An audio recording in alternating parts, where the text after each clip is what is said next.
Some techniques really take people aback with their simplicity or their childlike approach to problem solving or problem exploration, and yet they still never fail to deliver. One nice example of that would be finger painting, which we undertook recently at an innovation day for a corporate. We had best part of 70 people dipping their fingers in the paints and expressing themselves, and then using the left-hand side of the brain to decipher what had been tapped into on the right-hand side. It's interesting because if you look at the brain and look at the two halves, they rather divide themselves up in terms of operation, with the left-hand side really being the domain of conventional or traditional thinking, or very quick in terms of process, very logical, very streamlined, and all about problem solving. The right-hand side of the brain, by contrast, is somewhat suppressed. It tends to be the more creative side, more reflective, and therefore slower in operation, and tapping directly into the feelings and emotions. And because this right-hand side is so commonly bullied by the left-hand side and kept in check, we tend to suppress those feelings and emotions that would otherwise be expressing themselves more freely. In terms of the process for finger painting, it's quite a straightforward process.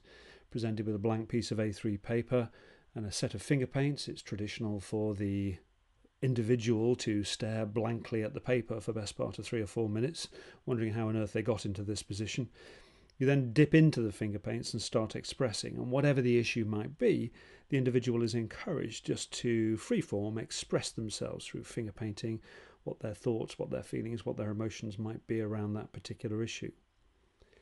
So in the corporate example, the issue was all about the organisation and looking to express yourself in terms of highlighting strengths and weaknesses of the business, and just do it all through finger paints in one form or another. And as you can see here, we had quite a range of different artistic talent, but each of them expressing their feelings for the organisation in a very different manner. So there was no commonality in terms of the painting themselves and the artistry, although there's some common themes that emerged, but the detail of the painting then provides the interesting insight into the way people view the organisation.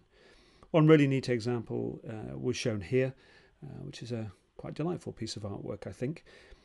When the individual was explaining their painting, because that's a key part of the process, we're tapping directly into the left-hand side of the brain, and the rational left-hand side is then trying to make sense of what the rather reflective right-hand side has generated.